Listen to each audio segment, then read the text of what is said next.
get started with the Mecklenburg Planning Commission meeting for tonight. If you would, please stand and pledge allegiance. Pledge allegiance to the flag of the United States of America and to the republic for which it stands, one nation, under God, indivisible, with liberty and justice for all.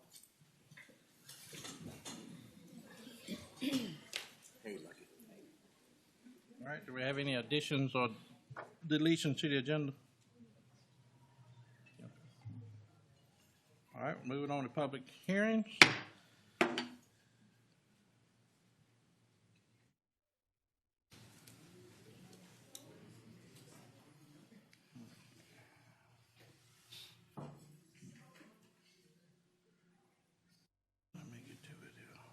All right, the Mecklenburg Zoning Office received an application request by Cynthia Martin for a special exemption permit for a second home to be located on Mecklenburg County parcel record number 19289. This property is located on the west side of 865 Bent Creek Road and 1,108 feet south of its intersection with Route 650 Dockery Road. Property is located in Election District 6. Anyone here to speak?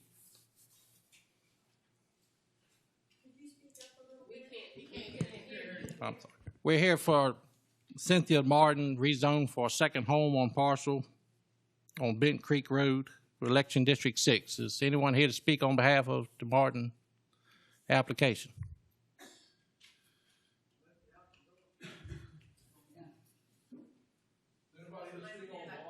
Cynthia Martin.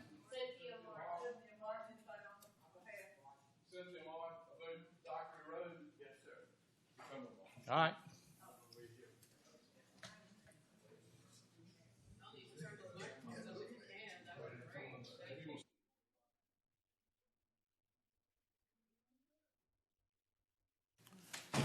My daughter was supposed to be in here. She couldn't make it, so do the best I can with what we're trying to do.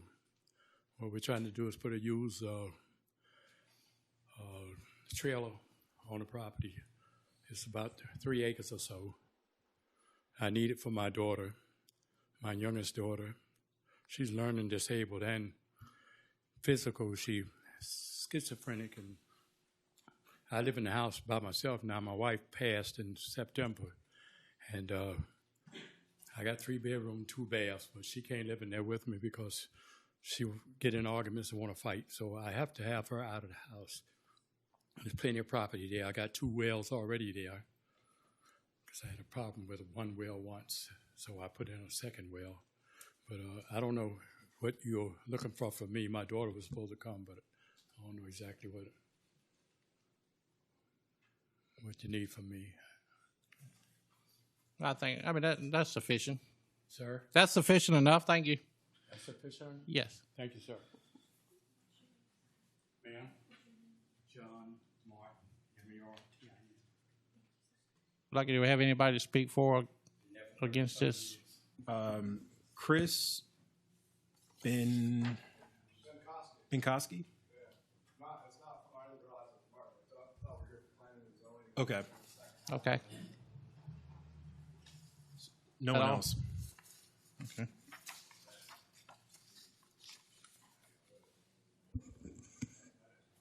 All right, y'all have any questions or discussion? Everything's good on y'all's end, Lucky? Yes, it is. All right, well, it's in my district. I'll make a recommendation to approve. It will not be detrimental to the public welfare. It will not adversely affect the health or safety of persons in the neighborhood of the proposed use. The applicant will meet VDOT requirements, and the site is in compliance with the Mecklenburg County zoning ordinance, which requires an SEP for a second home. Second. All right, all in favor, say aye. Aye. All opposed? Motion carried.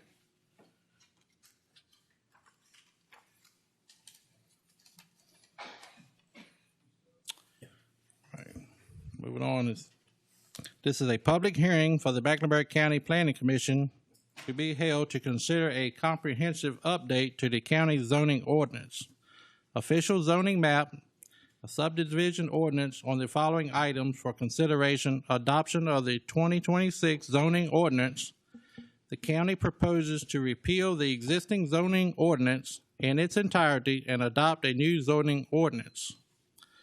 The proposed ordinance reorganizes regulations into a more user-friendly format and includes updates to new zoning districts, creation of new consolidated residential districts, R1, R2, and R3, a mixed-use district, and planned unit development district, permitted uses, revised definitions and tables for all districts, supplemental standards, updated requirements for setbacks, building heights, parking, landscaping, signage, and supplemental design standards for specific use, administrative procedures, revised processes for special use permits, zoning map amendments, variances, special event permits, and site development plans. Adoption of the official zoning map.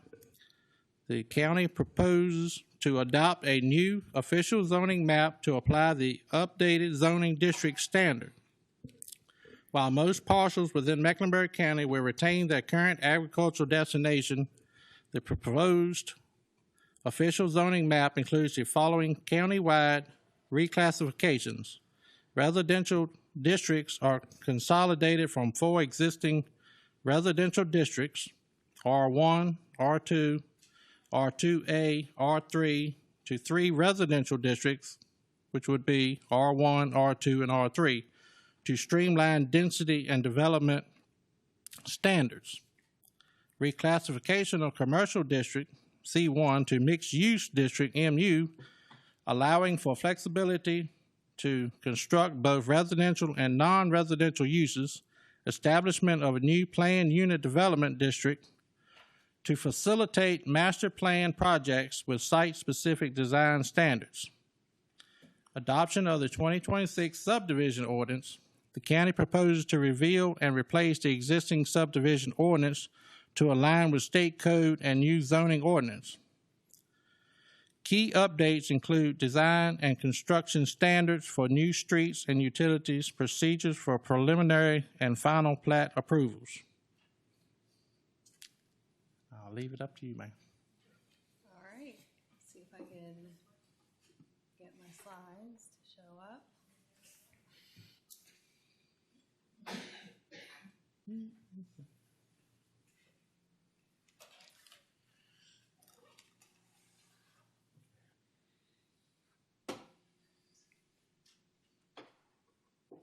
Okay, good evening. My name is Rachel Falkenstein. I'm with the firm 3TP Ventures. We were hired by Mecklenburg County a little over a year ago to help with an update to the zoning, subdivision ordinances, and the zoning map. As you recall, this follows our work on the county's comprehensive plan update as our first major implementation step to implement that long-term countywide vision. So I'll go through several topics in the presentation this evening. I know we have several members of the public here that might be unfamiliar with the project, so I'll try my best to go over a bit of context and information about this project, and then a high-level summary of some of the key updates that we are proposing with this update to the zoning and subdivision update. And then I'll be available for questions should you all have them at the end. So I want to start off with kind of the rationale or why the county is going through the process of updating your zoning and subdivision ordinances at this time. The county first adopted zoning in 1990 and really has not done a major update to the ordinances since that time. And as we all know, there have been many changes to development practices since then. The state code has also changed quite a bit, and it's important that the county make sure they update their ordinances to be in alignment with state code. We drafted several goals to kind of guide our work throughout this process. They're shown here on the slide. But really it was to modernize, to reorganize, and to update things, not necessarily to imply significant changes to property owners. What you're allowed to do on your property is largely the same today. The ordinances themselves are just being updated and reorganized a bit and consolidated where it makes sense. Hopefully they are easier to read and follow. for people who do want to update or who do want to develop in Mecklenburg County. Another thing I'll just say is the new zoning ordinance regulations, once adopted, will apply to new development in the county. People who have existing homes, existing businesses and things won't be impacted unless they want to build something new on their property. So there's language in there about properties and buildings that may become non-conforming. If the standards change on a property of what can be done there, they're allowed to continue to operate just as they are today. But I don't think we're creating a lot of nonconformities with this update because, like I said, we're really just going through an exercise of modernizing, reorganizing, and trying to be in alignment with state code. So our process to update the ordinance, like I said, it's been a little over a year, and we went through a couple of phases of work to get to where we are today with this final draft. We've done our best to engage with the community and with stakeholders throughout the process, but it's difficult to reach people, and so we haven't heard from a ton of people, and we just want to offer that if folks here have questions and want to talk to us about it, the public hearing may not be the best format for that, and so if they aren't comfortable speaking tonight, we encourage people to reach out and talk to us. We're happy to answer questions and help people understand what's being proposed. So I want to start with just some high-level overview of what's being changed in the document. Really, this is about reorganization and modernization, as I said. We've restructured the chapters to hopefully create a more intuitive flow to the document. We've added visuals and tables where we can, so it's not a long list of text. It's a table instead, so you can see hopefully more clearly what's allowed on properties within the county. And then consolidation where it made sense so that topics of one topic are all found in the same spot and not kind of sprinkled throughout the ordinance. Other changes include updating terminology and definitions, and like I mentioned, alignments with state code. So I know the font is a little hard to see here, but I wanted to show how we've changed the organization a little bit, hopefully a more intuitive flow, starting with the kind of overarching high-level information up front, getting into our zoning districts, and then design standards. And then at the end, we have a glossary that has all of the definitions of terms. I did mention nonconformities. If there is a building or a property that becomes nonconforming with this update, there is a whole section about how those properties are allowed to continue to be used. So I encourage people to take a look at that section if they're concerned. Same with the subdivision ordinance. We've updated that as well, a similar layout of the updated subdivision ordinance, starting with the administration, talking about the standards, and then the glossary at the end. So I mentioned use of graphics and tables. These are just a sampling of some graphics that we've incorporated to showcase development standards throughout the ordinance, so you can see what is meant by a setback by a picture instead of just words. Hopefully that's easier for people to kind of understand where they can develop on their property. Tables as well. We have a use table that lists out all of the uses in one table instead of a long list of terms within each district.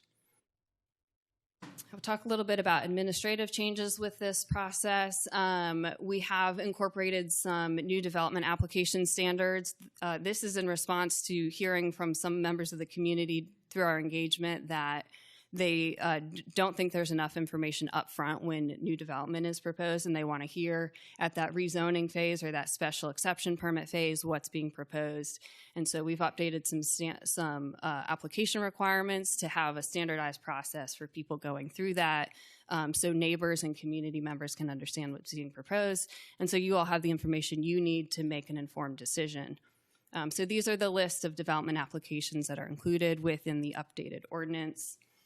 A few key changes. We've added a site plan requirement for certain types of development. That would be for industrial development, large-scale commercial development, or multifamily residential development. That's so that all of those requirements are on one plan step for staff to review, that so they can look at the setbacks and the dimensional requirements. That would also include a packet of information about stormwater and erosion sediment control. Those things are already required, but it's in one application now.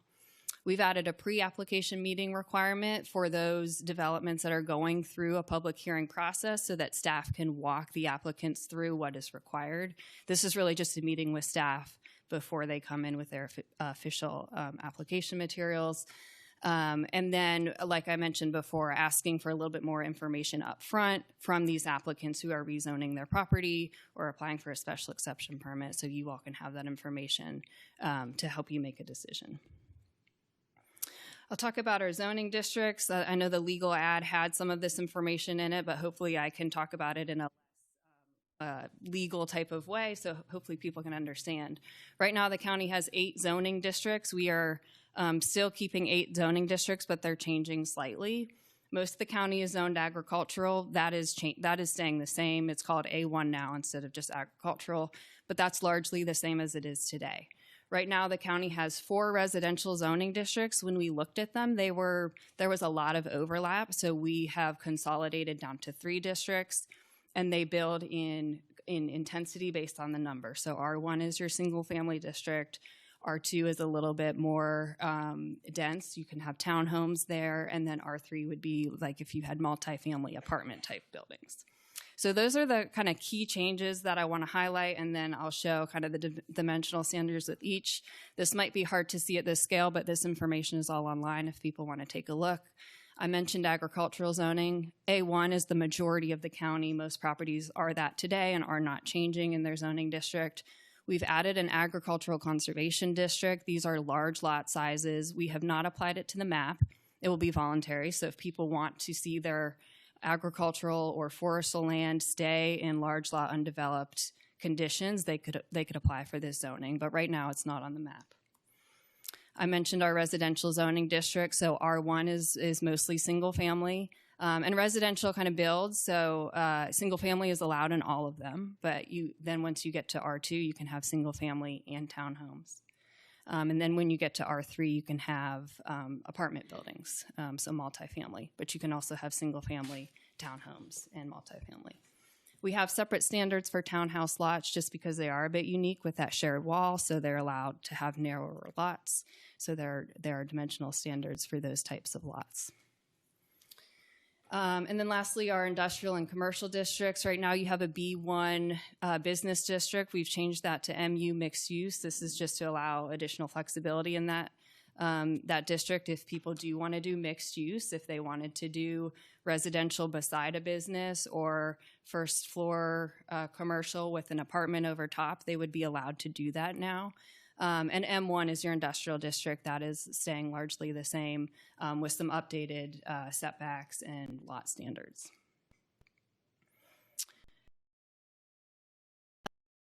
I have a printout of it.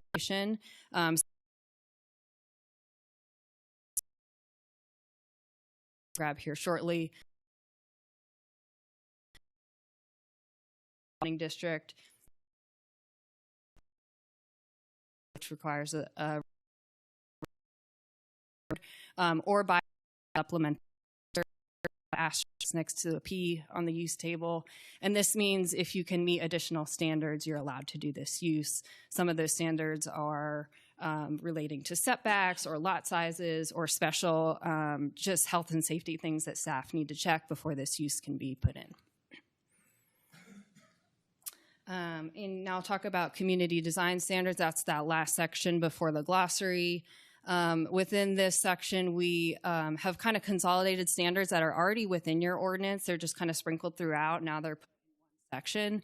And it's a list of kind of uses that have these additional standards within that section. And so I'll show a list here. Oh, I'm sorry. So broadly speaking, these are the topics that are within the community design standards section, section 7. Some new standards here for you all, but then some just updates of existing standards. New things here are landscaping and screening, open space, adding lighting standards. You already have sign regulations and streets. But that section 7.1, supplemental standards, these are the list of uses that have additional standards with them that staff will need to check before an applicant could get a zoning permit. I want to touch briefly, I'm not going to talk about all of these just in the interest of time, but I do want to talk briefly about solar.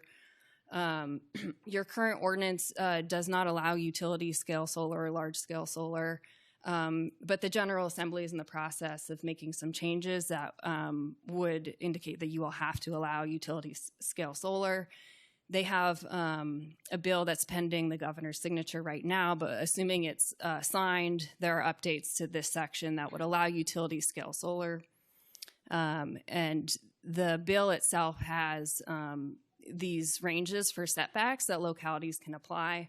So we've put those in the largest setbacks allowed in the range. So those are showed here. And then you'll see utility or large scale solar is how we defined it, is now a special exception permit in ag. I mentioned landscaping and screening. This is a new topic for you all. So there are certain like industrial uses that would make sense to screen from residential areas. So we have standards now that would require these uses to be screened from unlike uses. Solar would be an example, having it screened from nearby streets and nearby homes in agricultural areas. And then lastly, I'll touch on the zoning map. Again, this is better viewed online on mec44.com. There's an interactive zoning map. You can look up properties by address or by parcel number and see what the proposed zoning is.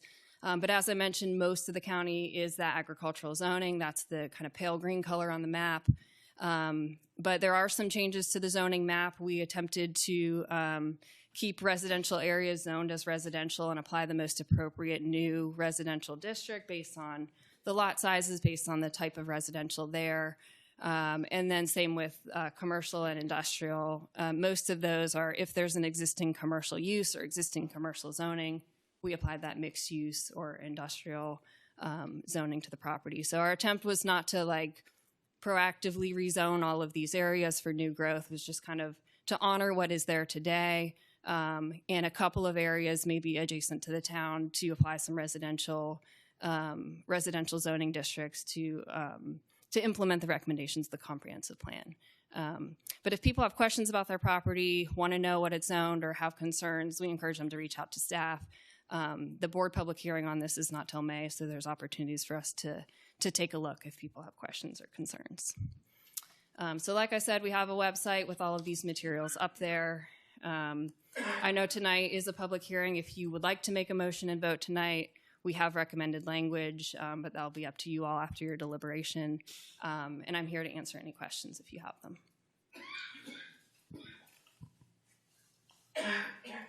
You said the board meeting, the public hearing for the board would be in May? May 11th, yes. Okay.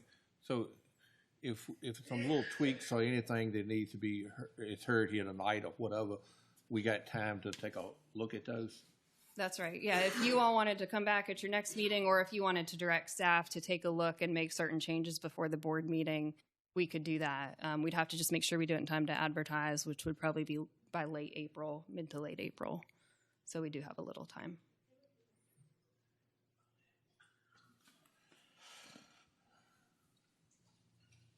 Any questions? All right. Thank you. We'll see with the public. Okay, first up to speak is Laura Reed. All right, this would give your name, and you have 3 minutes on your. I'll do my best. Yeah. So my name is Laura Reed. I'm actually the land development manager for Microsoft for Mecklenburg County, and I'm actually here to, Sure, is that better? I'm actually here to speak in support of the zoning ordinances. We appreciate at Microsoft some of the additional guidelines that make sure that we have a clear framework and expectations for what development looks like in Mecklenburg County moving forward. We are asking for, we are asking for some additional considerations, mainly around just clarity on some of the nonconformance language and grandfathering provisions. We want to have some additional flexibility around the SCP expiration dates and making small minor modifications to an approved SCP plan. And lastly, we're asking for some minor tweaks to the noise ordinances around the supplemental standards that apply to data centers. Now, for grandfathering provisions, what we're asking for is just it being very clear some of the investment we've made to date. We've have several campuses that are in various phases of design, permitting, and construction, and we've put in a lot of money both into those campuses and to public infrastructure to support those campuses. And we just hope the committee will take that into consideration with some of the grandfathering language. As far as the special exception permit, currently the way the rule reads, it expires after 5 years. I'm here to tell you some of our design and permitting process is a multi-year event. We have to go through internal review, we have to go through state review, we have to go through federal review in some cases, and then we have to time that with utility availability, with construction logistics, and frankly, like just having something not automatic, something at your discretion that could allow us to extend that on a case-by-case basis would really be appreciated. Additionally, along with that, if we had an approved plan, but we say we wanted to make a minor modification, say we wanted to shift a building further away from a property line, the way the language is now, we would have to go completely back through the special exception permit. So we're asking for there to be some avenue, again, at the board's discretion, where we can make minor modifications and submit those for approval. On the noise ordinances, the main concern is around the noise study. Currently as written, we have 15 days from notice to have a study. To be frank, it might actually take us 15 days to work with the county just to understand where do we need to take measurements, how long do we have to take measurements, what do they involve, and so we would, ask for considerations around that. All right. I mean, maybe we need to sit down to have a meeting with the staff and talk about some of your stuff with them as well. My card is on the table over there. All right, appreciate it. Rachel, I assume you making notes of this or something. We'll get back with Lucky and all of us. Okay. Next up is Chris Binkos. Yep. Well, it's quick, simple news. It's more of a question than statement. Have there been public hearings? I just haven't been aware of public hearings about this. So they're in a place where there's actually a that you had thrown up on your presentation, where it looked like there had been some sort of public hearing where public would be able to come and actually check out and have conversations. So there have been public meetings. This happened last year. We had one at the Mecklenburg Middle/High School. We also had some later in the fall across the street at the library.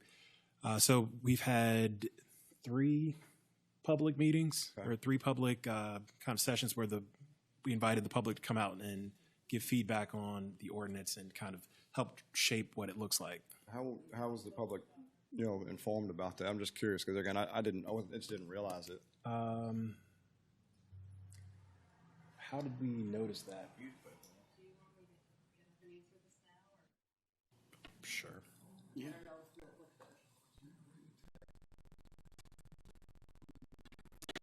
So we've done our best. It's always hard to find out about this stuff, but we use social media.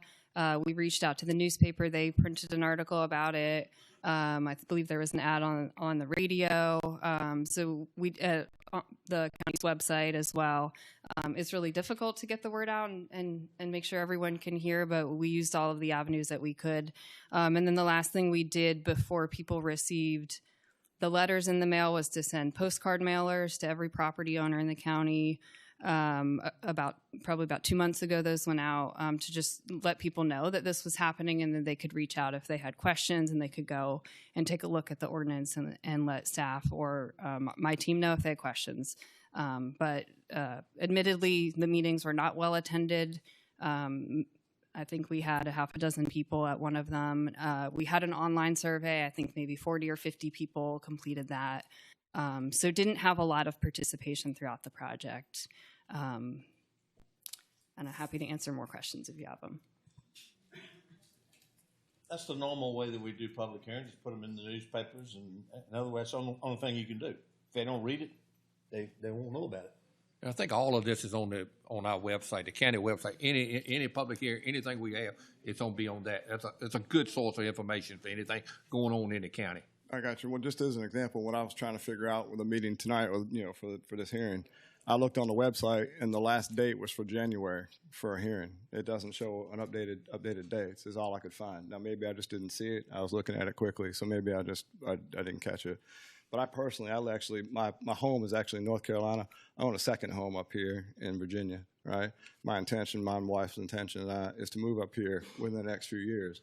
But what I'm getting at is I was not aware of this, for these hearings. And quite honestly, part of what I do is residential development, right? So I have at least a slight understanding of what goes on into this. And so when you have just a handful of folks that attend meetings or when you get just a handful of folks that participate in surveys, I see a lot more people here tonight than what I just heard.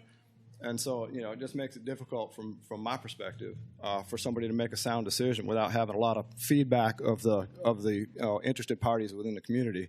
They're certainly here tonight. You can't even get them in the room. So that's why I asked that question. That's why I was curious about it. And that was really all I had to state. Thank you. Next up is Stephen Sadler.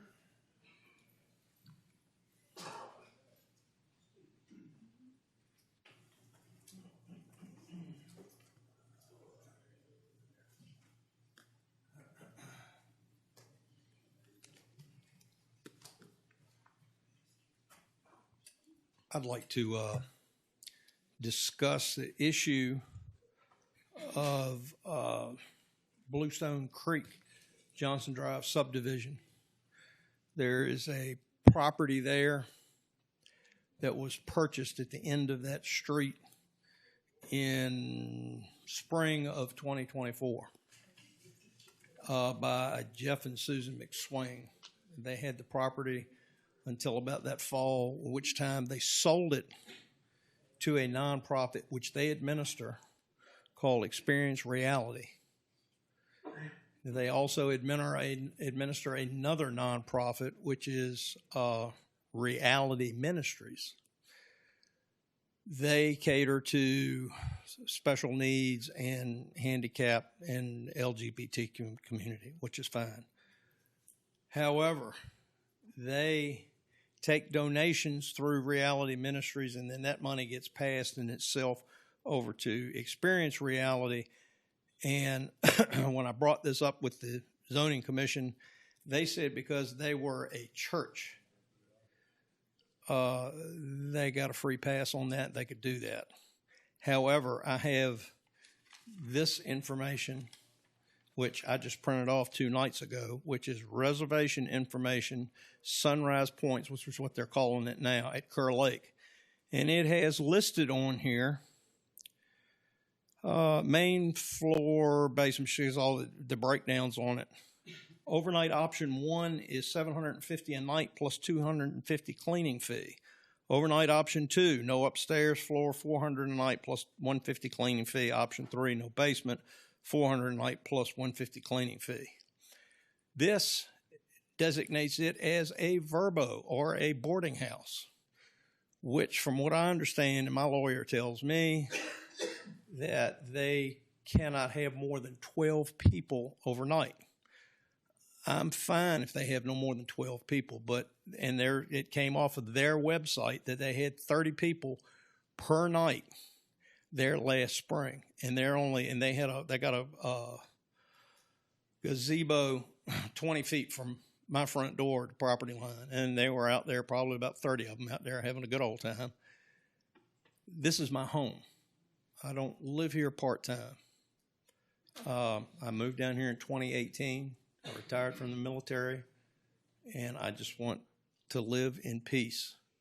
I'm willing to live with anybody. If they'll abide by the statutes of the county, which is no more than 12 overnight guests, which is paid guests by their own admission.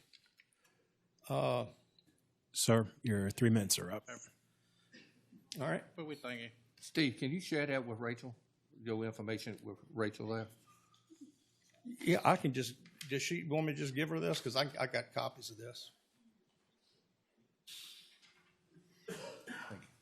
Next up is Deborah Johns.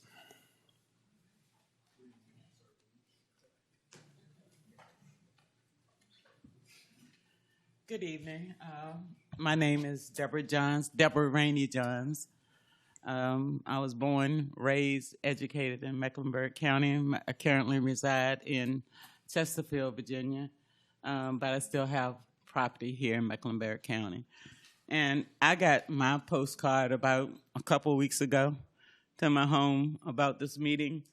And I received a letter, and it's only been about a couple of weeks, but I decided to come down to ask some questions. And one of the things I would like to know, it's hard to make decisions when you don't know the 10-year plan, the comprehensive plan.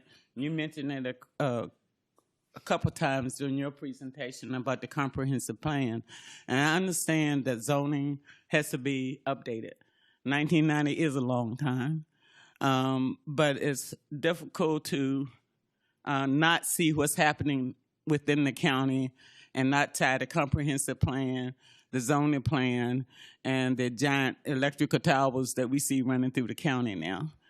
I feel as though that the update of the zoning is after the fact, even though it's needed, is coming in after the fact, after Dominion has come in, after Microsoft. I thank the young lady for speaking on behalf of Microsoft because they came in when the laws weren't updated.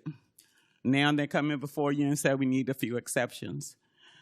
I just think that the general public should be given more time to look at these updates, understand. I went in, I looked at the zoning, interactive zoning map. I saw some of the things, and I noticed that there's not a lot of changes.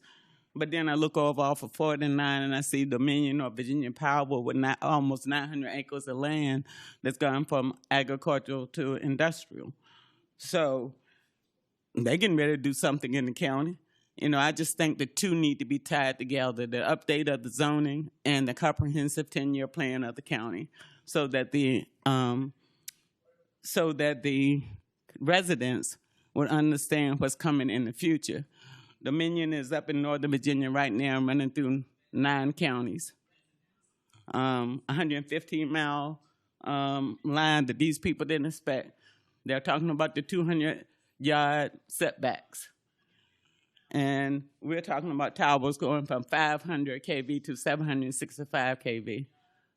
And we can look around and see it's happening. So we just want the two tied together. Thank you for your time.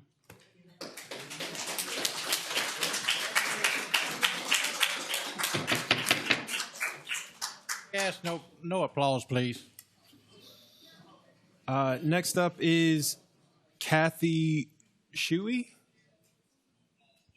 Could you say that louder, please? Kathy Shuey, S-H-U-E-Y.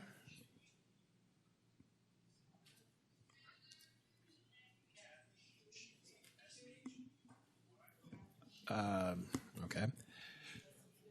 Next up is Kurt Shuey, S-H-U-E-Y.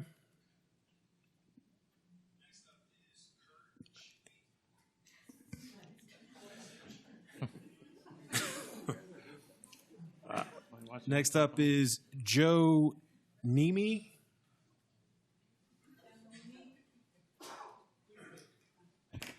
Hello, my name is Joe Nemi. Live in Boynton, Cuscowilla subdivision. Come to speak out against this just because I've got land now that I could build a house on, but if the zoning changes, then I'm out on that. I've got a wife and got a almost 2-year-old looking to build another house, and kind of be difficult if that changes. So anyway, just speaking out against it, and if it does go through, at least give people a consideration of a chance to still be able to do it. If you got a smaller lot, the community I'm in, it was designed back when they built the dam, so it's not they're not huge lots that we got there, and we're also not stacked right on top of each other, but just give consideration to that. People who have land now who potentially wanted to build a house might not be able to do that. And that's all I've got. Appreciate your time.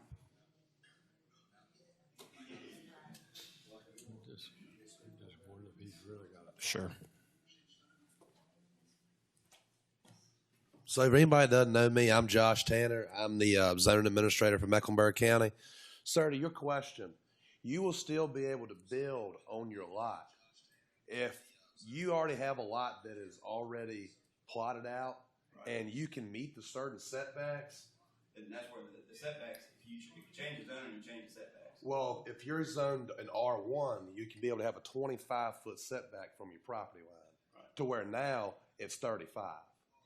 So you're actually being able to move closer to the road and you have more room. And plus, if you're on the core side, you can build all the way up to the high water mark. Okay. Yeah, so nothing is changing to where you can't build. It's actually making it more feasible for you to put your house on the lot. See, so I misunderstood that. Yeah, it's okay, and that's why we're here to help. My understanding was the setbacks changed, and once the setbacks changed, have land that had. No, if you're already plotted out, it's actually making it more feasible for you to put that house there now. Okay. Yep. Do what? You have to go to the new one. So say you're in ag. Now it used to be 30,000 square feet. Now it has to be an acre. You go to R3. We don't have R3 now. That's 1,500 square feet. You go to residential. That's 30,000 square feet. So it's nothing is really changing a lot. I mean, some lots now, which will be in the new code, are 15,000 square feet. So just depending on where you're zoned at is how big your lot can be. When creating a new lot, with having an existing lot, as long as you can meet the setbacks. Okay, next up is COULT. What's the last name? It starts with a B. Okay. I'm sorry. My apologies. Sorry, I've been writing patterns all day. My hands are messed up. Okay, all I really want to say is we've been here for 35 years, and it was very quiet on our yard, in our road. And Microsoft has come, and there's got to be a balance between progression, and we do want to progress. We want jobs, but we also don't want to lose our peace. So that's really all I wanted to say, is that with you all, please consider balance between the solar, the Microsoft, the poles, the wires, all that stuff. Just keep it balanced. And that's all I have to say. That was the last person signed up to speak. All right. Y'all got any questions or comments about what's been done? We don't have to do this. No, we don't have to make a decision on it tonight. Make a few look at if it's possible some changes or anything like that, and then come back. Yeah, so the decision will be made in May by the Board of Supervisors. So, you're essentially just passing it off to them. We're still making revisions, and so it's still open to some changes. So, yeah, the final version will be out in May for the Board of Supervisors. So we have time to still edit. We'll still have another planning commission meeting in between then. It won't be no public hearing or anything, but we can give time for April to. Yeah.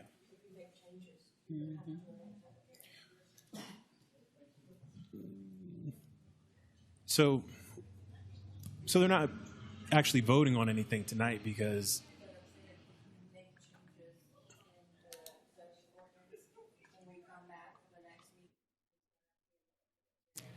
well, this is just a informational meeting or informational, just a presentation of what's happening. I think she's right. She's right. If you make any changes to it, you have to have another public hearing. Yes, the maps are subject to change. They're not. They are subject to change. Yes, we're still making edits. Like there's still, we have a weekly meeting. We talk about issues that may arise, and we're still, going through iterations. Yeah. So yes. Yes, that's what we have. Yes. And so the board, planning commission has to approve it eventually to send to the board of supervisors, or they don't have to approve it. So the board of supervisors, they're the ones that actually make the final decision. But they have to approve it first before they send it, or they don't have to approve it. We'll make a recommendation. Yeah, they just make a recommendation. Oh, yes. Okay, so the Planning Commission is required to make a recommendation to the Board of Supervisors. You do not have to do that tonight. You're also required to hold a public hearing, which you've done, so you can close the public hearing and choose to vote tonight, or you could choose to hold your vote at a later time. The board meeting is scheduled for the 11th of May, so I think the county would like that recommendation to be made before then. You could also direct staff to make changes as part of your recommendation. So if you want staff to look at a couple certain topics based on the feedback tonight and then bring an updated draft to the Board of Supervisors, staff could do that.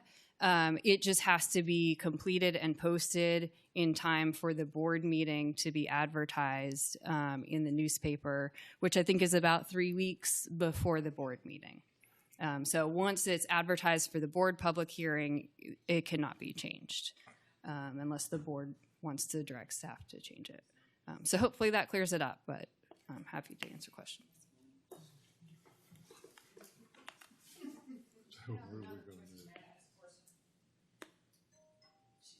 Lucky. May I ask a question? Is the county's 10-year comprehensive plan online? It is. Okay. Would you direct us to the? It's on the Mecklenburg County website. If you go to the zoning tab, scroll down, it's there.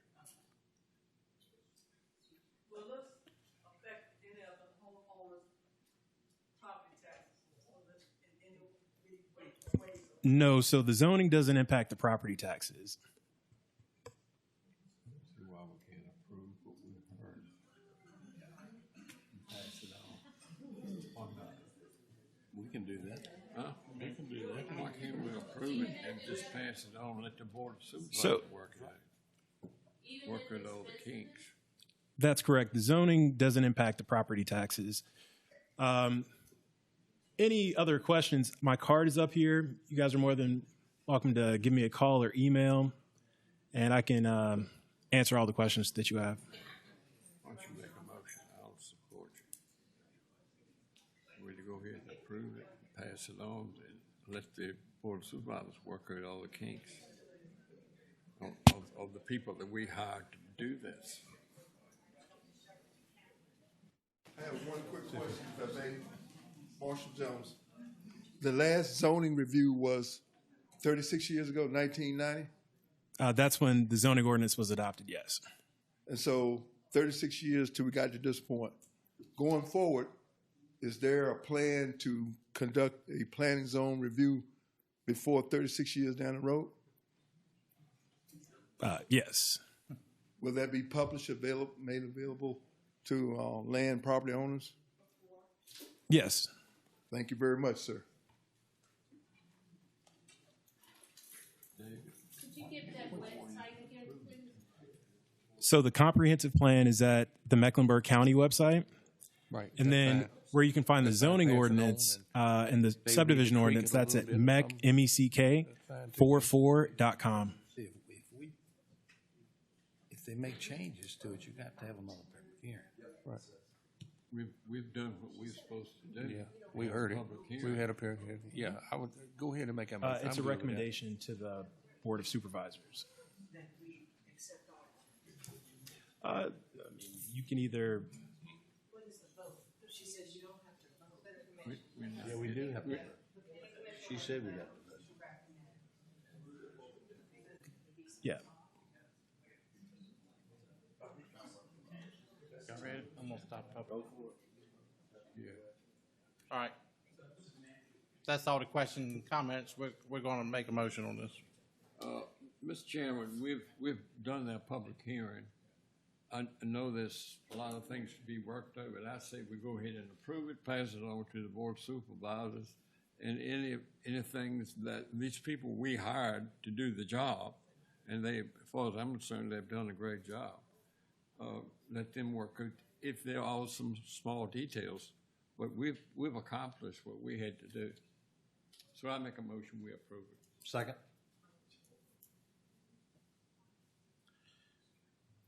All right. Motion been made and seconded to proceed to recommendations to the Board of Supervisors for their meeting. All those in favor say aye. Aye. All opposed? Motion carried.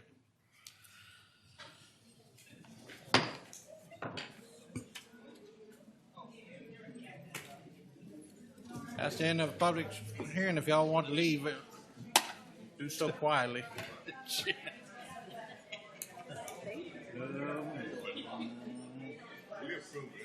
Yeah, Barry Hayes, you need to put some damn sunblocks around here. I know, but luckily when he came over here, he said I got a long day. Doing my best. Good luck, Dad. Yeah, thank y'all. Thank you. Just saying, if they're gonna make changes, if they wanna tweak it and make changes, how they gonna keep changes? If they don't have another public hearing. Every meeting is like this. It's crazy. I mean, it's not crazy.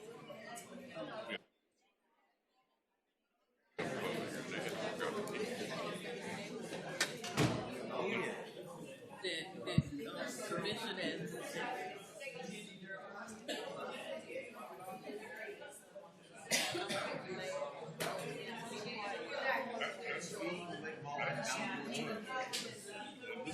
and the cards are there for the information. Can I ask you a question real quick?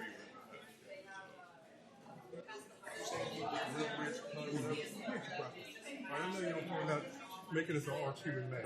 I think you're going to have to shoot on that. What about we don't get my base card? Hey, you better tell them we still got a meeting. Folks, we still have a meeting to conduct. If y'all could hold it down.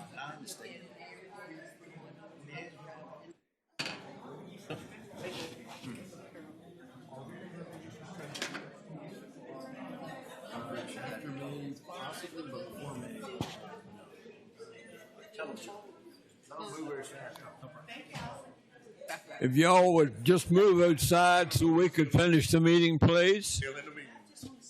Okay, I know. Thank you. We'll see you.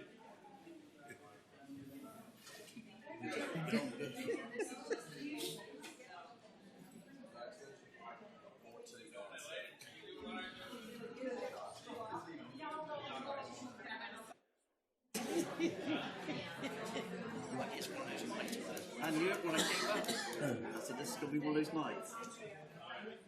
Robert would be here When you came in, all this happened.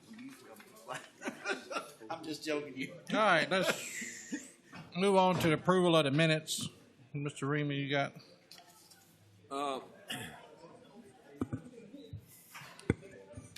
Mr. Chairman, we're talking about the minutes from February, and what took place is we had a motion. We had three different items.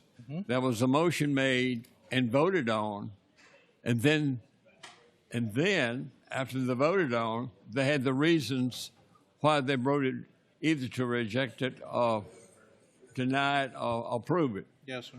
So I talked with a secretary, and she said, we've got a new program, and that's the way the program is set up. Okay. I've also talked to the planning administrator, Mr. Carson, and told him that I've talked to a person who taught English in Mecklenburg County for 34 years. And what we have here is a motion and then a vote, and then the rest of the motion. So it didn't seem to be a problem with Mr. Carlson because everything was there. Right. And she said that we've got a new program that's where it's set up and they're trying to change it. So I'm saying this to let you know as secretary that actually it's incorrect. But I'm going to make a motion that we go ahead and approve it as it is and hope that in the minutes that I have to look at and approve in the future won't have that in it. So I move to approve the minutes for last month. Second. All right, all in favor of the minutes, say aye. All opposed, motion carried.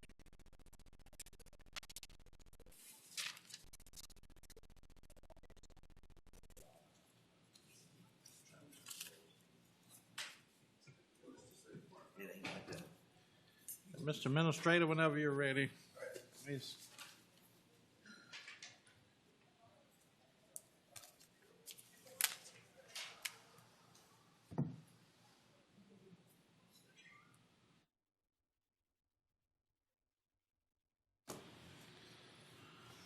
All right, good evening, everybody.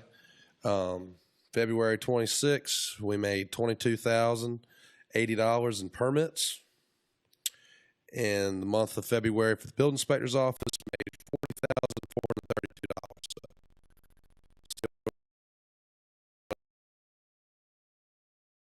$40,432. Erosion sediment control.